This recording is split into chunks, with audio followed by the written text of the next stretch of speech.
నమస్తే అండి. ఓం శ్రీ మాత్రే నమః. ఓం శ్రీ గురుభ్యో నమః. ఓం గణాధిపతయే నమః. ఈరోజు మనము గురు పౌర్ణమి విశిష్టత, రాబోయే గురు పౌర్ణమి యొక్క ద్వాదశ రాశుల వాళ్ళపైన ఎలాంటి ప్రభావం ఉంటుంది, ఏవైనా పరిహారాలు చేసుకోవాలంటే ద్వాదశ రాశుల వాళ్ళు ఎలా చేసుకోవాలి అనే ఒక కాన్సెప్ట్తో మనము ఈ వీడియో చేస్తున్నాము. సో గురు పౌర్ణమి విశిష్టత ఏంటి అంటే, జనరల్గా మనకి ఆషాఢ మాసంలో వచ్చే పౌర్ణమిని గురు పౌర్ణమి అని అంటూ ఉంటారు. దీనికి ఇంకొక పేరు కూడా ఉంటుంది, వ్యాస పౌర్ణమి అని కూడా అంటూ ఉంటారు అన్నమాట.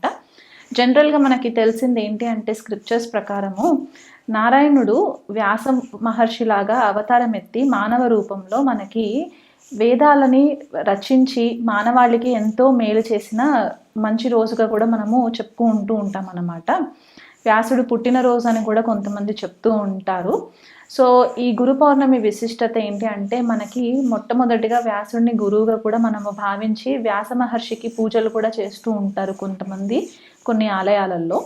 అలాగే సాయిబాబాని ఎవరైతే ఫాలో అవుతుంటారో వాళ్ళు కూడా గురు రూపేణ బాబాకి కూడా పూజలు చేస్తూ ఉంటారు. అలాగే గురు చరిత్ర పారాయణం చేసుకోవడము, దత్తాత్రేయ పారాయణం చేసుకోవడం కూడా చేస్తూ ఉంటారు. జనరల్గా ఎవరైనా సరే జన్మజాతకంలో గురువు కనుక బాగోలేకపోతే ఈ గురు పౌర్ణమి రోజు కూడా స్పెషల్గా పూజలు చేస్తూ ఉంటారన్నమాట. వాళ్ళకి ఒక మంచి మార్గదర్శకంగా లైఫ్ లీడ్ చేయాలి అనే ఒక ఉద్దేశంతో. సో మనకి ఈ తిథి నక్షత్రాల ప్రకారం చూసుకుంటే కనుక గురు పౌర్ణమి సామాన్యంగా మనకి పూర్వాషాఢ నక్షత్రము లేకపోతే ఉత్తరాషాఢ నక్షత్రంలో వచ్చేలాగా ప్రతిసారి కూడా ఇలాగే అవుతూ ఉంటుందన్నమాట. అంటే ఆషాఢ మాసంలో పౌర్ణమి రోజు పూర్వాషాఢ నక్షత్రం కానీ ఉత్తరాషాఢ నక్షత్రం కానీ ఉంటుందన్నమాట. సో పూర్వాషాఢ నక్షత్రం 4 పాదాలు కూడా మనకి ధనుసు రాశిలో ఉంటుంది. 1వ పాదం ఉత్తరాషాఢ నక్షత్రం మనకి ధనుసు రాశిలో ఉండి మిగతా 3 పాదాలు కూడా మనకి మకర రాశిలో ఉంటుంది.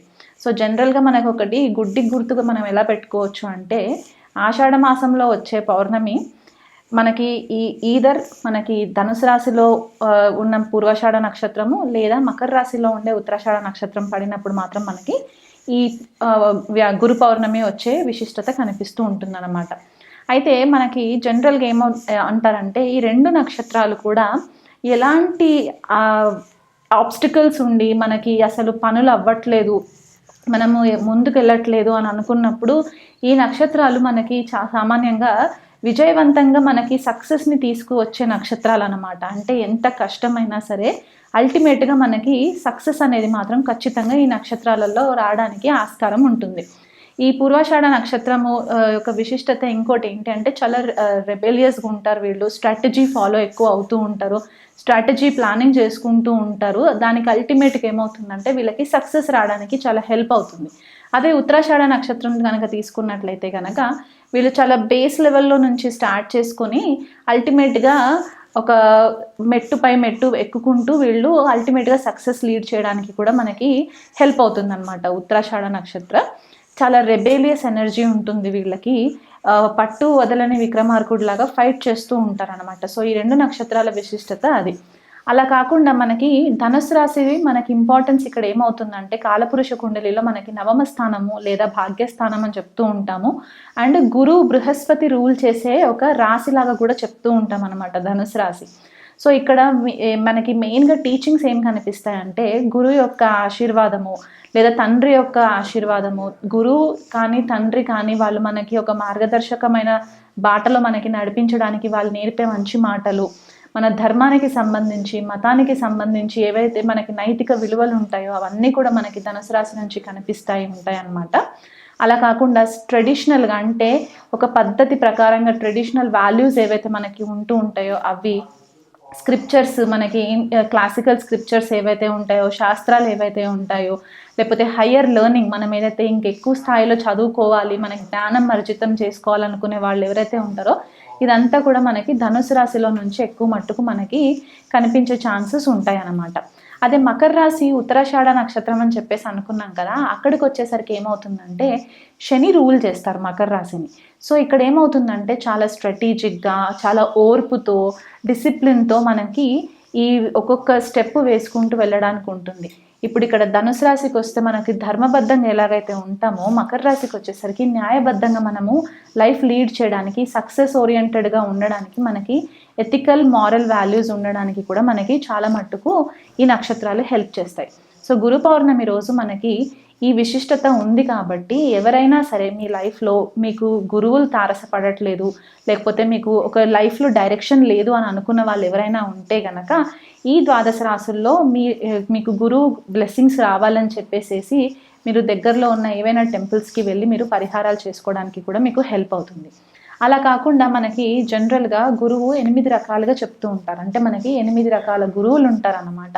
సో వాళ్ళని ఏమంటారు అనేది కూడా మనం తెలుసుకుందాం. మనకి బోధ గురు, వేద గురు, నిషిద్ధ గురు, కామ్య గురు, వాచక గురు, సూచక గురువు, విహిత గురు, కారణ గురువు, నిషిద్ధ గురువు, ఇలా మనకి 8 మంది గురువులు ఉంటారనమాట. అంటే ఒక్కొక్క లెవెల్లో ఒక్కొక్క గురువు యొక్క ఇంపార్టెన్స్ మన లైఫ్లో వస్తూ ఉంటుంది. సో ఈ 8 రకాల గురువులలో మెయిన్గా మనకి అల్టిమేట్ రిజల్ట్ వచ్చే గురువు ఎవరు ఇస్తారు అని అంటే కారణ గురువు ఇస్తారనమాట. ఎందుకు కారణ గురువు ఇస్తారు అని అంటే, మనం ఈ జన్మ ఎందుకు ఎత్తాము, ఈ జన్మలో మనం ఏవైనా మంచి పనులు చేసిన తర్వాత మన ఆత్మ యొక్క హయ్యర్ కాన్షియస్నెస్ చైతన్యం ఎంతవరకు వెళ్తుంది, మన స్పిరిచువల్ పర్పస్ ఏంటి, మన ఆత్మ యొక్క పర్పస్ ఏంటి అనే ఒక జ్ఞానాన్ని మనకు అర్జితం చేయడానికి మనకి కారణ గురువు చాలా ఇంపార్టెంట్ అయిపోతారన్నమాట. మిగతా గురువులందరూ కూడా మనకి పుట్టినప్పటి నుంచి ఒక్కొక్క స్టెప్ మనకి ఎదుగుతున్న కొద్దికి మనకి హెల్ప్ అవుతూ ఉంటుంది. కాకపోతే అందరి లైఫ్లో మనకి ఫస్ట్ ఇంపార్టెంట్ గురువు మనకి తల్లి అవుతుంది కాబట్టి మదర్ మనకి ఫస్ట్ గురువు అవుతారు, తర్వాత తండ్రి సెకండ్ గురువు అవుతారు, తర్వాత మనకు వచ్చే స్కూల్లో టీచర్స్ అవ్వచ్చు, మన మెంటర్స్ అవ్వచ్చు, కాలేజ్కి వెళ్ళిన తర్వాత మన లెక్చరర్స్, ప్రొఫెసర్స్ ఎవరైతే ఉంటారో వాళ్ళు గురువులు వస్తూ ఉంటారో.